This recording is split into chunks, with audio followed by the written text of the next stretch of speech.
Теперь, когда строительные свалки можно отмечать на интерактивной карте, мусор долго не залеживается. Каждое обновление на открытом сетевом ресурсе как тревожная красная кнопка. Ведь если не ликвидировать свалки на начальном этапе, они быстро разрастаются. Строительный мусор и сваленные деревья на окраине Сунжи для кое-кого даже успели стать приютом. И борцам за чистоту здесь явно не рады.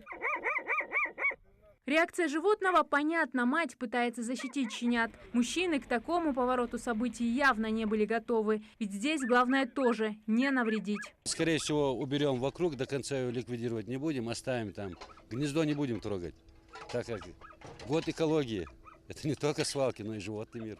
Если взять расстояние от центральной дороги сюда, такое же расстояние есть и до официальной мусорной свалки.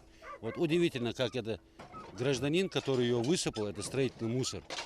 Вот такое же расстояние нет, чтобы повернуть налево. Он повернул направо и высыпал в том месте, где она не должна быть. Сознательные граждане, болеющие за регион, могут не только сфотографировать места загрязнения, но и помогать активистам очищать территорию. На акцию многие привезли своих детей. Такая трудовая терапия – часть эффективного воспитательного процесса. Это богоугодное дело, чтобы мы должны, если живем в нашей республике, поддерживать порядок, чтобы было чисто. Мы призываем всех жителей Ингушетии, чтобы не мусорили и не создавали свалки, чтобы любили свою республику. Информация о том, что в городе будет проходить экологическая акция, была опубликована в Инстаграм. Организаторы призвали пользователей принять участие. Одним из первых откликнулся руководитель проекта «Чистая Сунжа» Зураб Дзейтов. Молодой человек уже 3 года борется за чистоту в родном городе. С детства мы уже видим, как эта река загрязняется. Если не будет кто-нибудь действовать против этого, то мы окажемся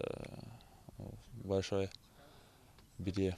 Новый проект ОНФ направлен на повышение эффективности общественного контроля со стороны жителей за санитарным состоянием своего региона. В рамках генеральной уборки уже ликвидированы свалки в Яндаре, Магасе и Малгобеке. Количество отметок на интерактивной карте свалок по республике Ингушетия периодически меняется.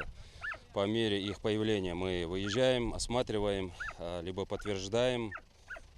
Потом уже запускаем процесс ликвидации этой несанкционированной свалки или загрязнения. Щепотка патриотизма, несколько часов работы и минус еще одна свалка на карте. А тех, у кого нет времени на общественные работы, волонтеры призывают просто не мусорить. Зарема Ивлоева, Рахман Цуров, Новости 24.